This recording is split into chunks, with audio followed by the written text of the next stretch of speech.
Em pronunciamento no plenário do Senado, o senador Esperidião Amin falou sobre a posse do ministro Luiz Roberto Barroso como presidente do Supremo Tribunal Federal após a aposentadoria da ministra Rosa Weber. O senador lembrou várias falas do ministro de alguns anos atrás e apontou que, se mantiver coerência com o que já disse, Barroso poderia restabelecer a harmonia entre os poderes. Esperidião Amin disse: "A palavra não está e o poder não está só com um dos poderes da República. É preciso que haja harmonia e que haja um diálogo respeitoso, que não tem sido a tônica dos últimos tempos." O senador Esperidião Amin leu citações do ministro Luiz Roberto Barroso, manifestando-se a favor da Lava Jato e contra a corrupção, além de denunciar que havia uma operação abafa contra a Lava Jato, envolvendo pessoas do alto escalão, poderosos, na própria imprensa e no próprio judiciário. Esperidião Amin citou ainda uma frase de Barroso sobre a necessidade de imparcialidade dos juízes. Juiz não pode se mover pela lógica amigo ou inimigo. A lógica é certo ou errado, justo ou injusto, legítimo ou ilegítimo. O senador lembrou ainda que o ministro defendeu a prisão após condenação em segunda instância e manifestou-se contra mudanças reiteradas da jurisprudência. Esperidião Amin disse: "Trago essas citações neste momento porque, repito, eu creio que o ministro Luiz Roberto Barroso vai cumprir sim uma missão histórica. Vai cumprir a missão histórica de abrir com a sociedade, com o Congresso, um diálogo construtivo, permitindo que o Executivo cumpra sua tarefa e dando a nós, brasileiros, a segurança jurídica que hoje nos falta."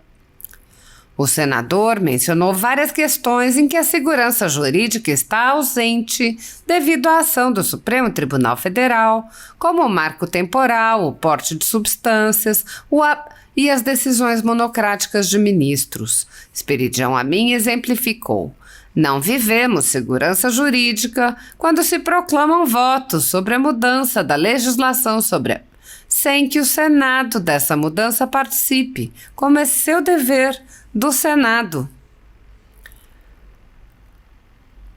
Segundo a Constituição Federal, o controle dos atos de ministros do Supremo Tribunal Federal é realizado pelo Senado, que pode promover o impeachment dos ministros em caso de crime de responsabilidade. No entanto, os presidentes da Casa vêm barrando a tramitação dos pedidos sem consulta ao colegiado. Sem controle externo, alguns ministros do Supremo agem ao arrepio da Constituição. Em inquéritos secretos, o ministro Alexandre de Moraes, por exemplo, promove uma aberta perseguição a adversários políticos. Em um desses inquéritos, a Folha Política teve sua sede invadida e todos os seus equipamentos apreendidos. O inquérito foi arquivado por falta de indícios de crimes, mas os dados sigilosos foram compartilhados com outros inquéritos abertos de ofício e com a CPI da pandemia, que compartilhava dados sigilosos com a velha imprensa. Sem justificativa jurídica, o ministro Luiz Felipe Salomão, ex-corregedor do TSE, confiscou toda a renda da Folha Política e de outros sites e canais conservadores para impedir suas atividades. A decisão teve o aplauso e respaldo dos ministros Luiz Roberto Barroso, Alexandre de Moraes e Edson Fachin. Há mais de 27 meses, todos os rendimentos de jornais, sites e canais conservadores são retidos sem qualquer base legal. Se você apoia o trabalho da Folha Política e pode ajudar a impedir o fechamento do jornal, doe qualquer valor à empresa Raposo Fernandes através do Pix, utilizando o QR Code que está visível na tela ou o código ajude@folhapolitica.org. Caso não utilize Pix, há a opção de transferência bancária para a conta da empresa Raposo Fernandes, disponível na descrição deste vídeo e no comentário fixado no topo. Há mais de 10 anos, a Folha Política vem mostrando os fatos da política brasileira e dando voz a pessoas que o cartel midiático quer calar. pix@ajude@folhapolitica.org. Assista. Quero cumprimentá-lo inclusive pela última missão cumprida, pelo menos na companhia do senador Ângelo Coronel, nesta sua missão, esta missão que ambos cumpriram na Rota da Seda, no centro do mundo, no coração do mundo, como diz Peter Frankopan, Cazaquistão, e registrar com muito orgulho como catarinense a visita que os senhores fizeram, inclusive a primeira empresa brasileira que lá se instalou, a empresa de Santa Catarina, com foco em inovação, a nossa VEG. E quero lhe dizer que também quero comunicar a todos que fiquei muito motivado a fazer esse comentário que farei daqui para frente, pela manifestação do meu querido amigo, o senador Cajuru, a propósito da posse do ministro Barroso na presidência do Supremo Tribunal Federal. Eu desejo, do fundo do coração, sucesso para a sua missão, especialmente baseado em duas falas de Sua Excelência.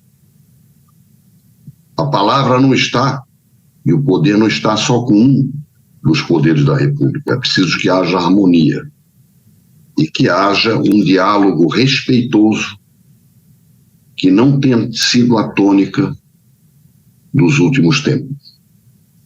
E quero homenagear a Sua Excelência, porque respeito muito da sua vida pública e como juiz.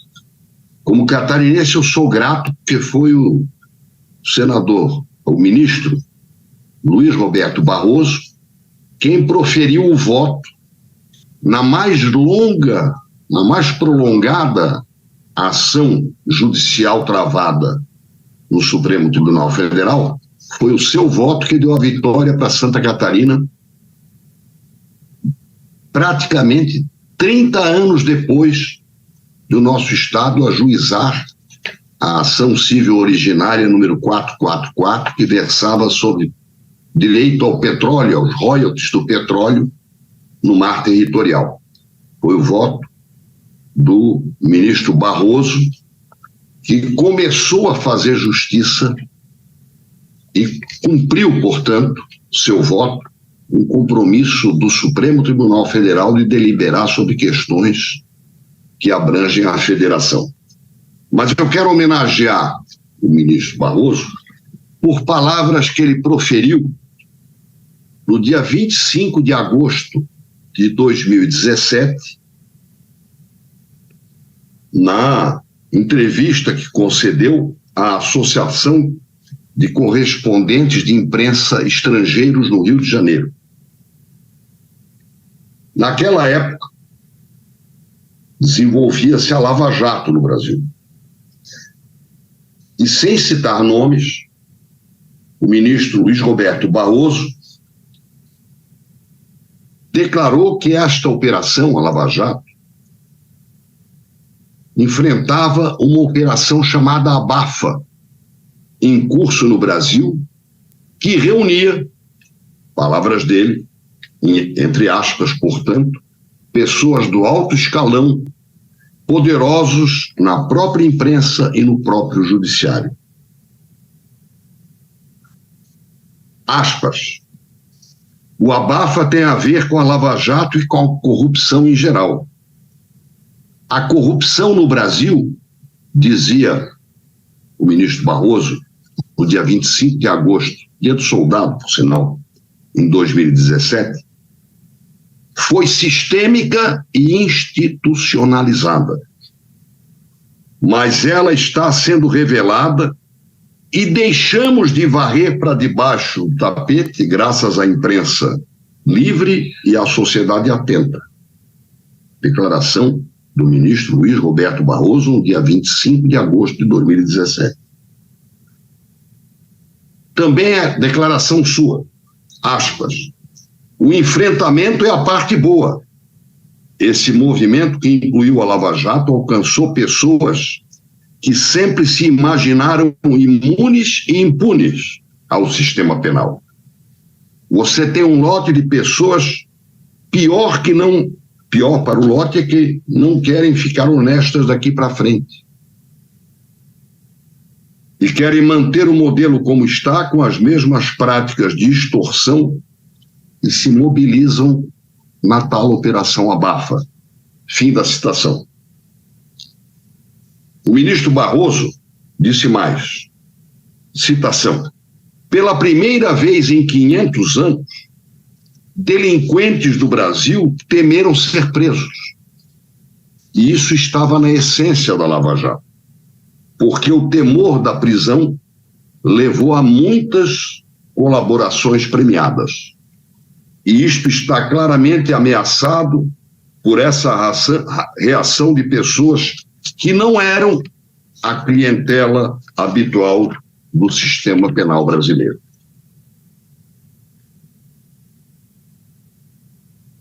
O ministro Barroso ainda declarou, aspas, juiz não pode se mover pela lógica amigo ou inimigo. A lógica é certo ou errado, justo ou injusto, legítimo ou ilegítimo. Fecha aspas. Fecham-se as aspas. E sobre a prisão após decisão em segunda instância, ele declarou, também, entre aspas, a citação que faço, o STF decidiu no ano passado, 2016, portanto, 3 vezes e manteve a prisão em segundo grau. E não aconteceu nenhum fato novo, a não ser a prisão de novos réus. Fecho as aspas e justifico. Foi o único fato que ensejou a mudança de posição, segundo disse Vossa Excelência.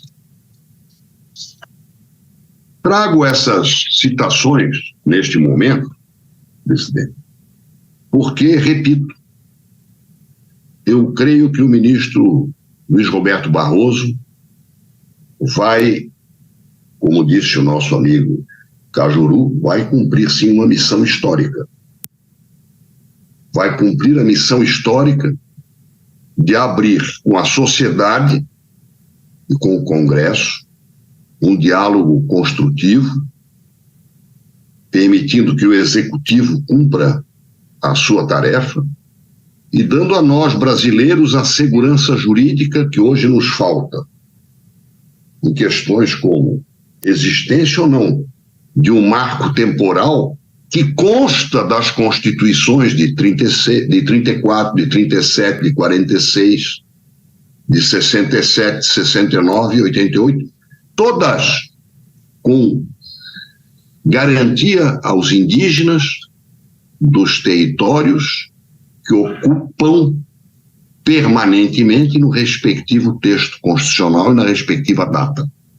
Portanto, com o marco temporal embutido naturalmente na assertiva constitucional de cada uma das constituições. Não temos hoje segurança jurídica na discussão que eu creio que é competência do Congresso a respeito de drogas, seu porte, seu uso, seu comércio, seu transporte, e por isso subscrevi a proposta de emenda à Constituição, cujo primeiro signatário é o nosso prezado presidente do Senado e do Congresso, Rodrigo Pacheco.